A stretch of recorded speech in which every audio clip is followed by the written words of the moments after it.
આ ચાંદલો કરવાની ખબર નથી પડતી તને? અરે પણ જીન્સમાં ચાંદલો ન હોય. પણ જીન્સમાં ચાંદલો નથી કરવાનું કહેતી તને, કપાળમાં ઠોકવાનું કહું છું. ચાંદલો. પણ મમ્મી અત્યારે કોઈ જીન્સમાં ચાંદલો ન કરે. પણ જીન્સ ને એવા પહેરાય જ નહીં. હવે તું હારે આવી જાય, માવતરને કરે નથી. હારા કઈક કપડા પહેરીને ચાંદલા તો કરો. ખબર નથી પડતી તને ચાંદલો કરવાની? હા હવે ઈ તો કરું જ છું. આ તો જીન્સ પહેર્યું ને એટલે. ન પહેરાય જીન્સ આપણે. એક તો રસોઈમાં કઈ ઠેકાણું નમરે કોઈ જાતનું. આખો દી મોબાઈલ મોબાઈલ મોબાઈલ. અત્યારે 12:30 વાગ્યા. ખબર નથી પડતી કે રસોઈ કરીએ? એ હા હવે જાઉં હું રાયડું પાડોમાં. હું પરણીને આવી ને તે 12 વાગે તો થારી પડી જાતી. એટલી ખબર નથી પડતી કે આપણે રસોઈ કરીએ 12:30 વાગ્યા તો મોબાઈલમાં જ મતે. હા હવે જાઉં હું. એ ભગવાન, આ જોવા ગયા તો એ ગાય જેવી હતી અને આ ખબર હતી કે આવી નીકળશે. કાંઈ આવડતું નથી. આખો દી મોબાઈલ મોબાઈલ ને મોબાઈલ. આ તો હું થાકી ગઈ છું, એમ હદ થઈ ગઈ છે. આવી હોય કાંઈ આ જે આપણે જોયું ખબર પડત ને તો કંઈક કરત હું. હવે થયું બીજું હું આ આવ્યું બાયું એને કરતા હાથ બારવા હારા. જોઈએ હવે કરે તો ભલે, નકર હું પાછી રાંધવા જાઉં. બીજું હું થાય. આખો દી કટ કટ કટ કટ. ગમે એટલું કામ કરું ને તો મારા તો કોઈ દી વખાણ જ ન કરે. ગમે એવું રસોઈ બનાવું, ગમે એવું કામ કરું, છેલ્લે તો એમ જ કે તને કાંઈ આવડતું નથી ને તું કાંઈ કરતી નથી.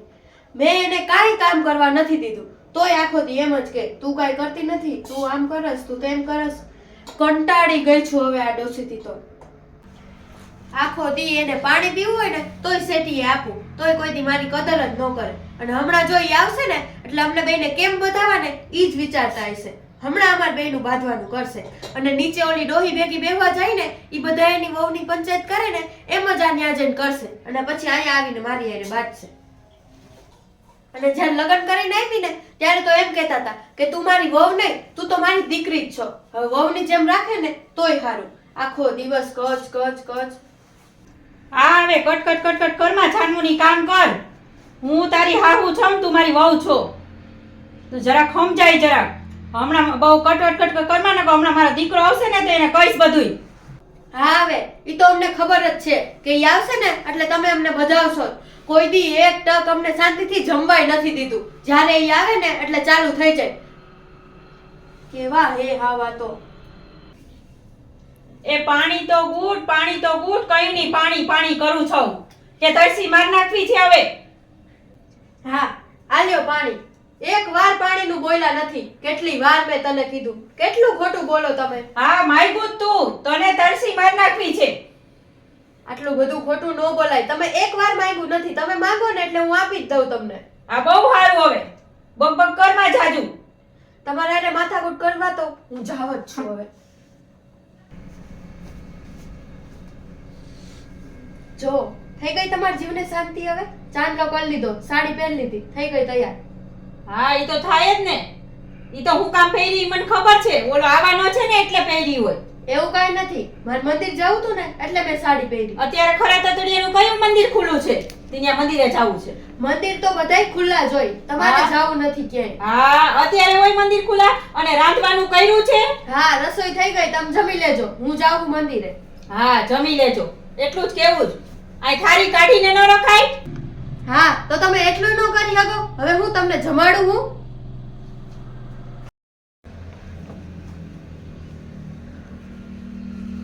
થાળી ગયો દીકરા. હા જો તું આવ્યો ને એટલે હાડલો પહેર્યો. નકર તો જીન્સના પેન્ટ ને ટૂંકા કપડા ને પહેરીને રખડવું. દીકરા ન રાંધવું કે ન કાંઈ પાણી દેવું. હું થાકી રહું છું દીકરા. નથી આમ ત્રાસ છે તારી વહુનો તો. પણ મને તો તમારા બેયનો ત્રાસ છે. મારે ગામનું કામ કરવું કે ઘરની આ માથાકૂટમાં પડવું મને નથી ખબર પડતી મારે શું કરવું. પણ દીકરા જરાક તો સમજાવાય ને. જમવાનું નથી દેતી. અરે પણ એને જમવાનું દેવાની ખબર ન પડે કે જમવાનું દઈએ. પણ રાંધીને તો ગઈ છે ને કે નથી ગઈ? પણ દીકરા થાળી તો દેવી જોઈએ ને એને. અરે પણ ક્યાં તમે હાવ અપંગ થઈ ગયો. ઉભા થઈને તમારે લઈ તો લેવાય મમ્મી, એટલું તો કરાય ને. હવે હું આખો દી મારે કામ કરવું કે અહીંયા તમારે બે હાવ બહુની ભેગા મારીનું મારે કરવું? ઈ તો મથલ તુંય બાયડી નો તો ખરી. એ તમારે જે કરવું એ કરો, બરોબર? આવવા દ્યો એને. ક્યાં ગઈ છે ઈ? હું ખબર થોડી કઈને જાય છે. કાંઈ વાંધો નહીં, આવવા દ્યો, પછી એનો વારો કાઢું આજ તો. જોયું ને, હાહુ ઈ તો હાહુ જ હોય. હરખાઈની પીન મારી. જો હવે જો મજા, હવે ખબર પડશે. હાહુ ઈ તો હાહુ જ હોય.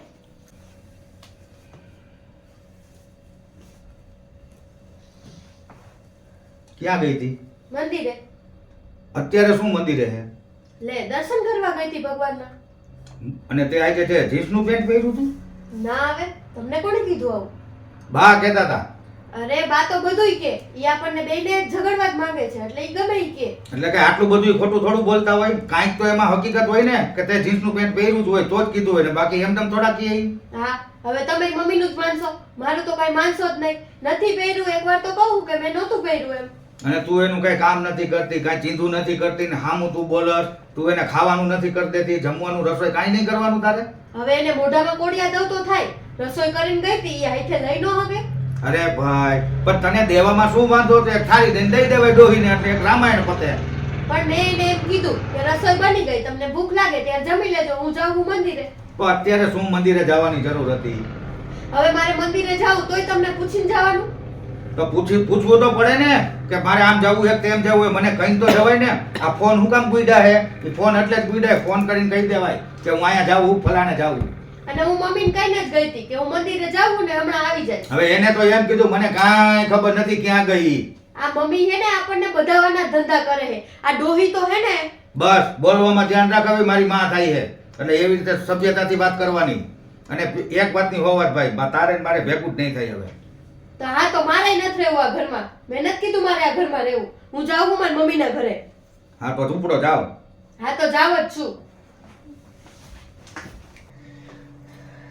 અરે પણ ઊભી તો રે, મારી વાત તો સાંભળ તું. હું સાંભળે? હમણાં મમ્મીની કથા ચાલુ કરતે હે કે મમ્મી તો બોયલા કરે, તારે સાંભળવાનું નહીં ને એટલી વારમાં વહી જવાનું. હા ભાઈ એમ જ હોય તો એમાં બીજી કઈ રામાયણ ન કરવાની હોય કઈ. મારે તમારું કાંઈ સાંભળવું નથી. હું જાઉં છું મારી મમ્મીના ઘરે બસ. પણ પેલા મારી વાત તો સાંભળ. પણ નથી સાંભળવું. હમણાં મમ્મીની કથા ચાલુ કરશે, મારે એવું કાંઈ સાંભળવું જ નથી. પણ મારી એકવાર પેલા મારી પૂરી વાત તો સાંભળ, હું શું કહેવા માંગુ છું. હા બોલો, હવે શું રહી જાતું તું? એ તારો થેલો તો લેતી જા, થેલો તું એમને મૂકીને જા.